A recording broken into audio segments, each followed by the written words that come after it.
고요함의 지혜. 6. 수용과 수능. 지금 이 순간을 아무 조건 없이 받아들일 때 기적 같은 일이 생긴다. 불가능한 기대치를 버리는 순간 당신의 마음은 좀 더 조화로워지고 좀 더 평화로워진다. 기회가 있을 때마다 자신의 내면을 바라보고 자기도 모르는 사이 안과 박 사이에 대립을 만들고 있지 않은지 살펴보라. 안이란 지금 당신 마음에 있는 생각과 감정 등을 말하고, 밖이란 지금 당신이 있는 장소, 함께 있는 사람, 하고 있는 일 같은 외부 환경을 말한다. 마음속에서 현실을 거부하는 것이 얼마나 고통스러운지 느낄 수 있는가? 그것을 깨닫고 나면 당신은 쓸데없는 대립을 선선히 놓아버릴 수 있다는 것도 깨닫는다. 마음속을 말로 다 표현할 수 있다면 나는 지금 여기에 있고 싶지 않다 라는 말을 하루에 몇 번이나 하게 될까? 지금 여기에 있고 싶지 않을 때 어떤 기분이 드는가? 교통체증에 갇혀 있을 때, 직장이나 공항 대기실에서 오랫동안 기다려야만 할 때, 지금 옆에 있는 사람들이 싫을 때,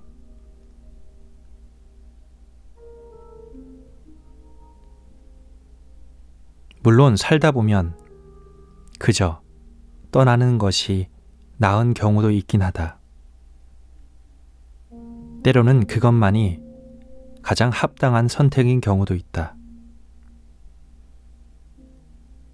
하지만 떠나는 것이 선택이 아니라 그저 꿈에 불과한 그런 경우가 실은 더 많다.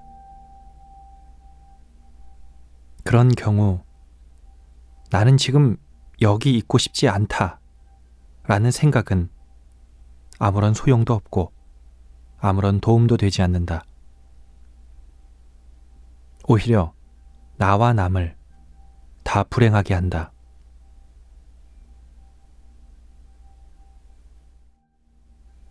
당신이 어디를 가든 그곳에 당신이 있다 라는 말이 있다. 다시 말해서 당신은 여기 있다. 언제나. 그것이 그렇게도 받아들이기 힘든가?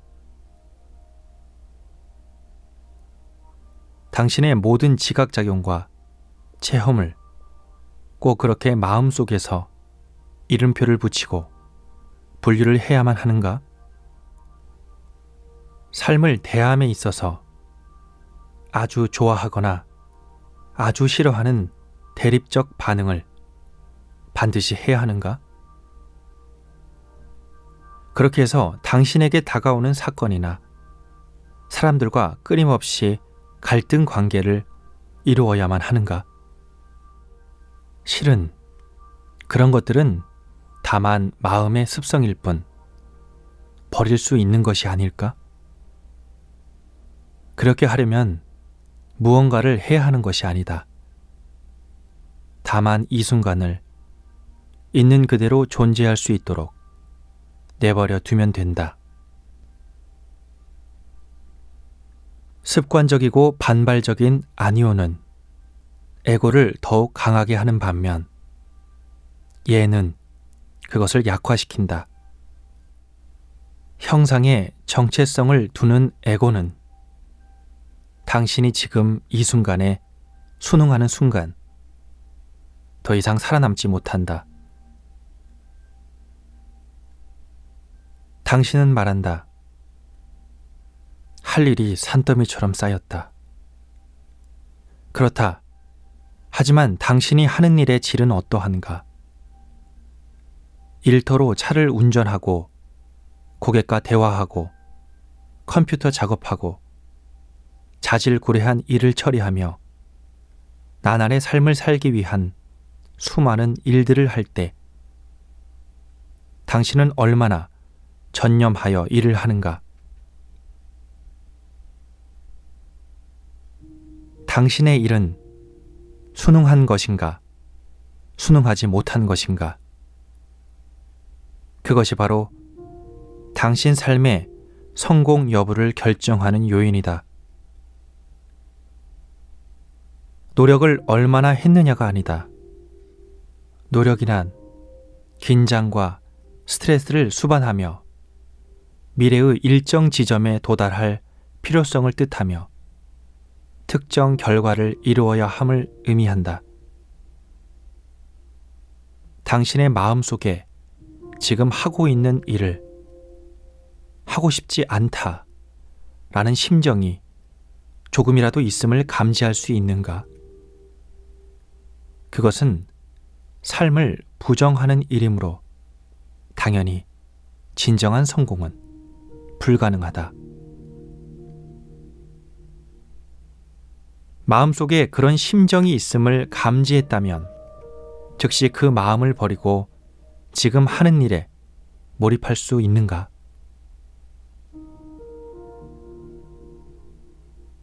불교의 선사는 선의 정수가 무엇이냐는 질문에 한 번에 한 가지 일만 하는 것이라 말했다. 한 번에 한 가지 일만 한다는 것은 내가 하는 일에 몰입하는 것. 그것에 나의 온전한 마음을 다 주는 것을 말한다. 그것이 바로 순응하는 것이다. 있는 그대로의 현실을 받아들이고 수용할 때 깊은 차원에 도달할 수 있다. 그곳에서 마음은 더 이상 사고가 판가름하는 선과 악에 좌우되지 않는다. 삶의 현재성에 예라고 할 때, 이 순간을 있는 그대로 받아들일 때 깊은 여유로움과 평화를 느낄 수 있다. 언뜻 생각하면 맑은 날에는 행복하고 비 내리는 날에는 별로 행복하지 않을 것 같다. 10억 원짜리 복권에 당첨되면 행복하고 전 재산을 잃으면 불행할 것 같다. 하지만 행복도 불행도 마음의 깊은 차원까지는 가 닿지 못한다. 그것들은 다만 삶의 표면에서 떠도는 파문일 뿐이다. 내 안, 깊숙한 곳에 존재하는 평화로움은 외부 조건이 어떻든 상관없이 늘 변함이 없다. 있는 그대로의 현실에 예라고 할 때 내 안에 깊은 차원의 세계가 모습을 드러낸다. 어떤 외부 조건에도 아무런 영향을 받지 않을 뿐만 아니라 사고와 감정이 파도처럼 출렁거리는 내부 조건에도 아무런 영향을 받지 않는 그런 세계가 내게 다가오는 모든 체험은 그저 잠시뿐이라는 것. 더불어 세상은 지속적인 가치를 지닌 그 어떤 것도 내게 줄 수 없다는 것을 깨달을 때 순응이 가능해진다.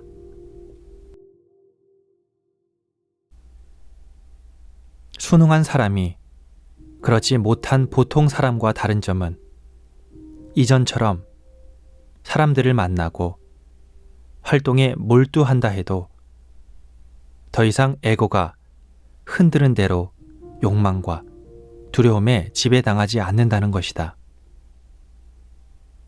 다시 말해서 이제 더 이상은 어떤 상황에 처하거나 어떤 사람을 만나거나 어떤 장소에 있어야만 만족하고 행복하리라고 기대하지 않는 것이다.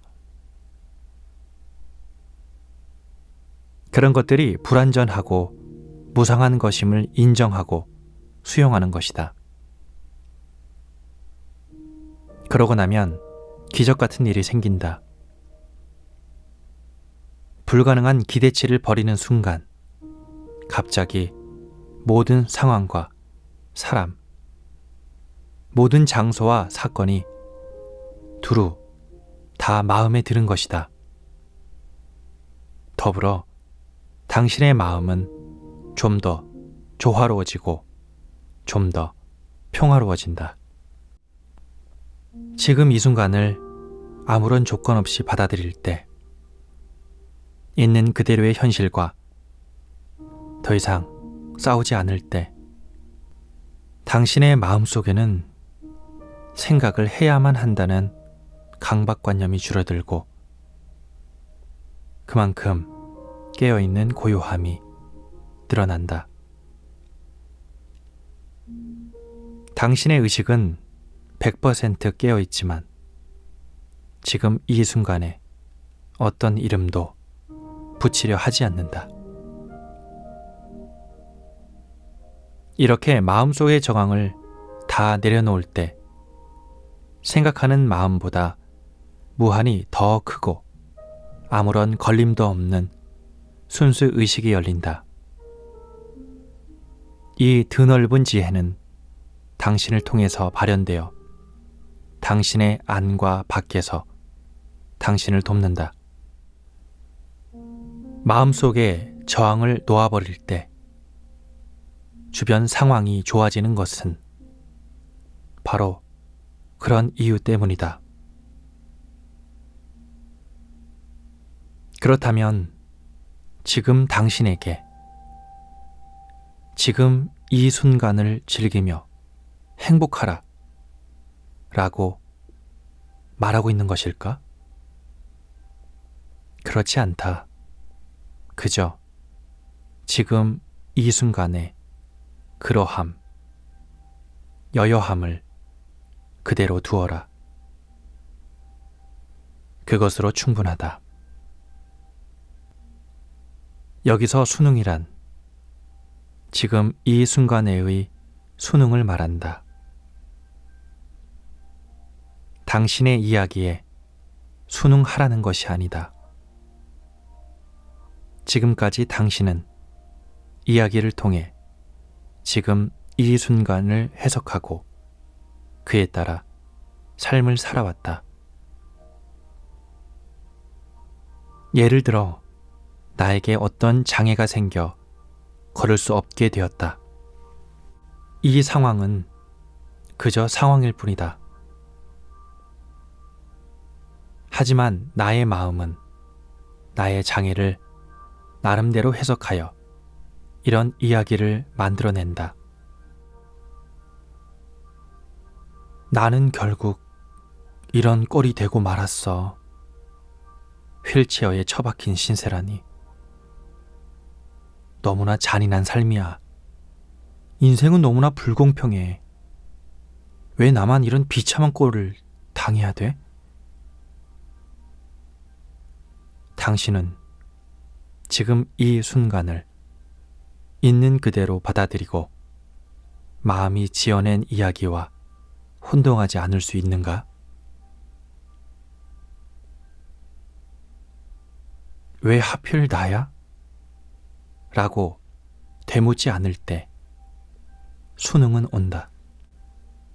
가장 고통스럽고 받아들일 수 없는 상황 속에 가장 깊은 선이 감추어져 있다.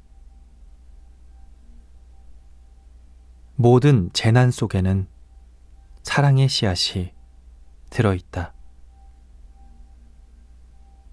역사를 돌이켜보면 커다란 상실과 질병을 겪은 사람들, 감옥에 갇혔거나 곧 죽음을 맞이할 사람들이 전혀 받아들일 수 없었던 것을 받아들이고 마침내 평화를 얻은 것을 볼 수 있다. 받아들일 수 없는 것을 받아들일 때 이 세상에서 가장 큰 사랑이 찾아온다. 살다 보면 어떤 답이나 설명도 전혀 통하지 않는 상황이 있다. 삶이 도대체 말이 안 되는 것이다. 때로는 고통받는 사람이 찾아와 도움을 청하는데 도대체 무슨 말을 해야 할지, 무엇을 해 주어야 할지 도무지 모르는 경우도 있다. 하지만 내가 답을 모른다는 현실을 완전히 받아들일 때 나는 더 이상 나를 가두고 제안하는 생각을 통해 답을 찾으려고 애쓰지 않게 된다. 그렇게 현실을 완전히 수용해버리면 더욱 큰 지혜가 나를 통하여 작용할 수 있다. 이제는 생각을 하더라도 더 좋은 생각이 떠오른다. 더 큰 지혜가 생각 안으로 들어와 영감을 주기 때문이다.